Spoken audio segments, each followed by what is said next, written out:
We recently took a look at turning a negative equity curve into a positive equity curve with the money management algorithms in NinjaTrader. I'm going to show you this in TradeStation. This is the momentum based that comes with TradeStation: momentum short entry, momentum long entry, and we just apply this to a 15-second chart going back 6 months.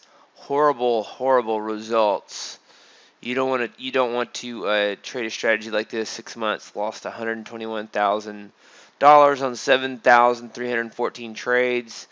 Just the commission alone would be incredible amount of commission to pay for a one lot in a 6-month period. So over $35,000 in commissions at $5 a round turn. So you don't want to do that. What can you do? Could this strategy actually be profitable? And I applied this to the chart on the right, the money management algorithm. And here is the results: $8,587, 45.44, still a little low on the average trade profit with 23.75 drawdown.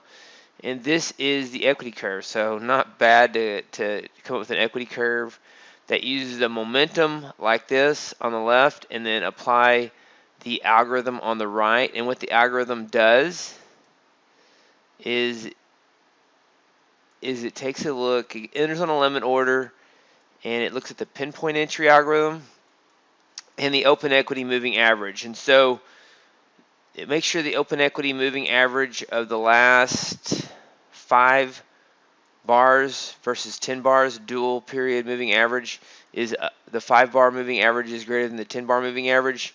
And so that's not much on a 15-second chart. You're talking about a minute and 15 seconds compared to 2.5 minutes.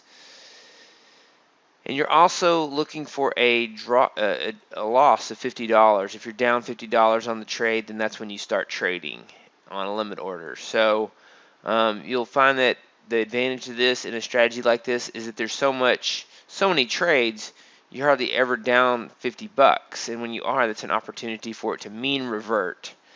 And so that's the momentum long entry, short entry. What about other strategies?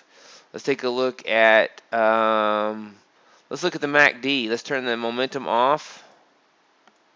Let's look at the MACD. Just the basic.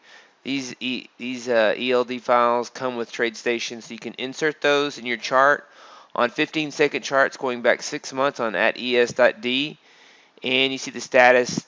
The moving two-line average crossover is off. And I turn the momentum off, and I turn the MACD long entry and the MACD short entry on. And we'll take a look at that. Again, another terrible strategy. If you trade this on 15-second charts, 18,000 trades, $36,000 in losses without slippage or commission, and $18,000. You're talking even more commissions there on that. So there is the equity curve, a little bit more wiggle in the equity curve. So what happens? This is the same results as before. So we turn the strategy status off and then back on. So it's this first equity curve algorithm, turn it off and then back on, and then wait for it to update. And now it's updated. You see the same algorithm applied to MACD, and you get plus 7,000 with a $1,400 drawdown, 95.72 average trade profit. This is nice. I mean, for 6 months, going back 6 months, this is a nice strategy. $7,000, $1,400 drawdown, 95.72, and a nice equity curve. So really nice approach. You get a little bit more wiggle in the equity curve. And so that's the concept, maybe, is to find a strategy with a lot of wiggle in the equity curve so the equity curve algorithm can pick off trades.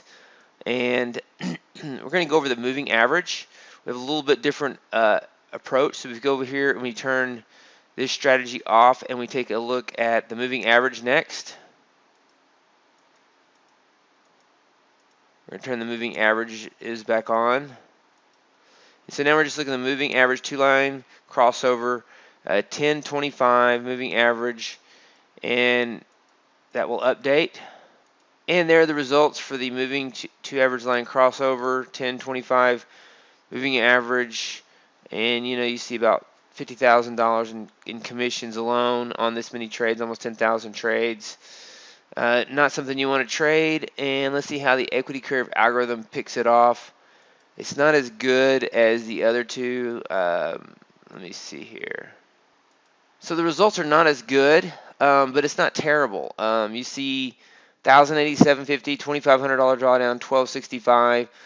So the fact that it's not terrible on something like this is still a little bit. It still falls in the consistency camp, in my opinion. Average trade profit is too low to trade, but it doesn't fall apart in a terrible way. You see this equity curve going up here, and so it could be modified. One of the things I found that works well is to on this one, on the moving average, is to use just the pinpoint entry and set it at 100. Wait for $100 loss to get in.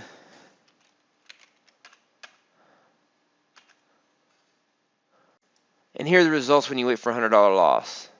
$50 average trade profit, 1875 drawdown, and 8212.50. And this is over the last 6 months. There's the equity curve. So again, this is a similar result that we had in NinjaTrader, and it's in using the concept that we talked about before, that we're dealing with bad trading systems instead of dealing with a very good trading system and hoping it doesn't go into a drawdown, or trying to figure out when to stop it if it goes into a drawdown.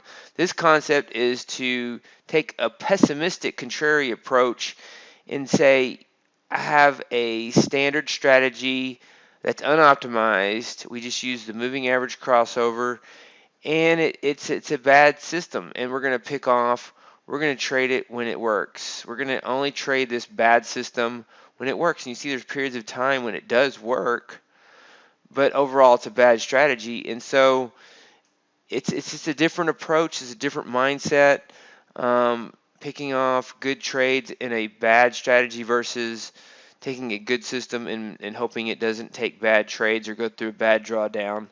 And so I wanted to share that update with you and what's possible, again, with the money management algorithms and TradeStation as far as potentially taking a bad strategy and picking off the good pieces in the equity curve.